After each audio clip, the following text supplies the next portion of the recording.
हरे कृष्णा। गर्ग संहिता के गिरिराज खंड में गिरिराज गोवर्धन के महात्म्य का वर्णन करते हुए नारद मुनि राजा बहुलाश्व से कहते हैं, गिरिराजो हरे रूपम श्रीमान गोवर्धनो गिरिः तस्य दर्शन मात्रेण नरो याति कृतार्थताम् गन्धमादन यात्रायां तत्फलं लभते नरः तस्मात् कोटि गुणं पुण्यं गिरिराजस्य दर्शने। इसका अर्थ है, श्रीमान गिरिराज गोवर्धन पर्वत साक्षात श्री हरि का रूप है। उनके दर्शन मात्र से मनुष्य कृतार्थ हो जाता है। गंधमादन की यात्रा करने से मनुष्य को जिस फल की प्राप्ति होती है, उससे अनेक गुना अधिक पुण्य फल गिरिराज जी के दर्शन से प्राप्त होता है। जब भगवान श्री कृष्ण का आगमन इस धरातल पर होने वाला था, उस समय श्रीमती राधा रानी अत्यंत विह्वल हो गई थी और उन्होंने भगवान श्री कृष्ण से कहा कि वे उनके बिना में एक क्षण भी जीवित नहीं रह सकती। इसके उत्तर में भगवान श्री कृष्ण ने उन्हें अपने साथ इस धरातल पर अवतरित होने के लिए कहा। लेकिन राधा रानी भगवान से कहती है कि हे प्रभु, जहाँ वृंदावन नहीं, यमुना नदी नहीं और गोवर्धन पर्वत भी नहीं, वहाँ मेरे मन को सुख नहीं मिलता। श्रीमती राधा रानी के ऐसे वचन सुनकर भगवान श्री कृष्ण ने उसी क्षण अपने धाम से 84 कोस भूमि गोवर्धन पर्वत और यमुना नदी को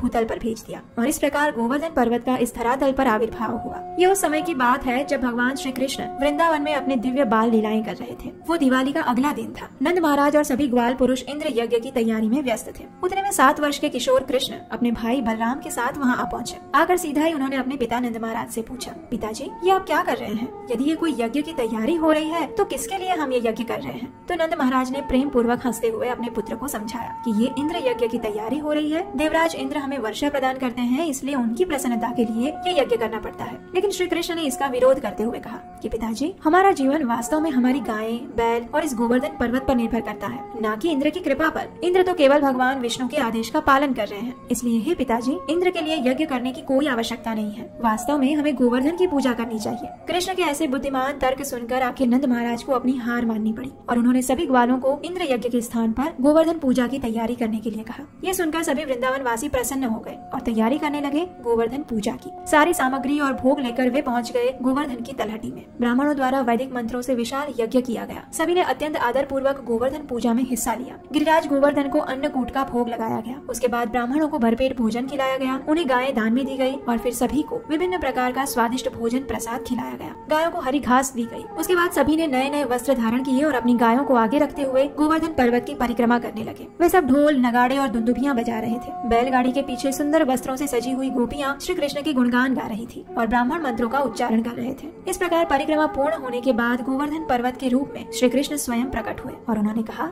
मैं गोवर्धन हूँ और मैं आप सबकी पूजा से अत्यंत प्रसन्न हुआ हूँ। इस प्रकार कहते हुए उन्होंने उनको अर्पित सारी भोजन सामग्री खा ली। सभी ग्वाल, गोपियों और ब्राह्मणों ने गोवर्धन को प्रणाम किया और फिर वे सब अपने अपने घर लौट आए। लेकिन ये बात देवराज इंद्र को बिल्कुल अच्छी नहीं लगी। जब उन्होंने देखा कि वृंदावन वासियों ने उनकी पूजा करने के बजाय गोवर्धन की पूजा की है, तो उन्हें बड़ा क्रोध आया। उन्होंने उसी क्षण अपने सबसे भयंकर प्रलय रूपी बादलों को बुलाया और वृंदावन को भीषण वर्षा द्वारा नष्ट कर देने का आदेश दिया। इंद्र का आदेश पाते ही सारे बादल गर्जना करते हुए वृंदावन पर जैसे टूट पड़े। चारों ओर भयंकर वर्षा होने लगी। वायुदेव के सैनिकों ने तूफान मचा दिया और बड़े बड़े ओलों के साथ खंभों जैसी मोटी बूंदों की वर्षा होने लगी। कुछ ही समय में संपूर्ण वृंदावन में बाढ़ आ गई। गायों ने अपने बछड़ों को अपने नीचे छिपा लिया। लोगों के घर बिखर गए और बिजली और वर्षा से बचने के लिए वे इधर उधर भागने लगे। ऐसी अवस्था में उन सभी ने भगवान श्री कृष्ण का आश्रय लेते हुए कहा, हे कृष्ण, आप तो भक्त वत्सल हैं। इंद्र के क्रोध से कृपया हमारी और इन गायों की रक्षा करिए। जब कृष्ण ने देखा कि अभिमानी इंद्र के कारण सभी वृंदावन वासियों को कष्ट हो रहा है, तो उन्होंने कहा, आप भय मत करें। जिस गोवर्धन पर्वत की आपने पूजा की है, वही आपकी रक्षा करेंगे। इसलिए अपने परिवार और गायों के साथ आइए। मेरे साथ, हम उनकी शरण में जाते हैं। ये कहकर श्री कृष्ण सभी वृंदावन वासियों के साथ गोवर्धन के पास पहुंच गए। वहाँ जाकर उन्होंने अत्यंत सरलता से बाएं हाथ की छोटी उंगली से गोवर्धन को उठा लिया और सभी वृंदावन वासियों को आदेश दिया कि वे सब गोवर्धन के नीचे आ जाए। अब कृष्ण का आदेश पाते ही नंद महाराज, यशोदा मैया और सभी वृंदावन वासी गोवर्धन के अंदर आ गए। इंद्र की प्रचंड वर्षा से बचने के लिए कृष्ण ने सुदर्शन का आह्वान किया, जो कि अपने प्रचंड तेज से उस वर्षा के जल को अंदर आने से रोक रहा था। और तभी शेषनाग ने गोवर्धन की बाहरी तलहटी पर कुंडली मारकर दीवार खड़ी कर दी, जिससे बाढ़ का पानी अंदर न आ जाए। बाहर में इंद्र के बादल गरजते रहे और अंदर में वृंदावन वासी बिना किसी भूख प्यास और थकान के अपने श्री कृष्ण के मुख का दर्शन करते रहे। इस प्रकार 7 दिन और 7 रात्रि तक कृष्ण ने गोवर्धन पर्वत को धारण करके सभी वृंदावन वासियों की रक्षा की। 7वें दिन जब इंद्र अपने ऐरावत पर बैठकर वज्र से प्रहार करने के लिए पधारे, तो उसी क्षण कृष्ण ने उनके हाथ और वज्र को स्तंभित कर दिया। ये देखकर इंद्र अत्यंत भयभीत हो गए। उसी क्षण वहाँ से अपनी सेना के साथ वे भाग गए। उनके जाते ही वृंदावन में सारा बाढ़ का पानी अदृश्य हो हो गया, बादल छट गए, फिर से सुंदर धूप निकल आई और वृंदावन पहले जैसा ही रमणीय हो गया। ये देखकर श्री कृष्ण ने कहा,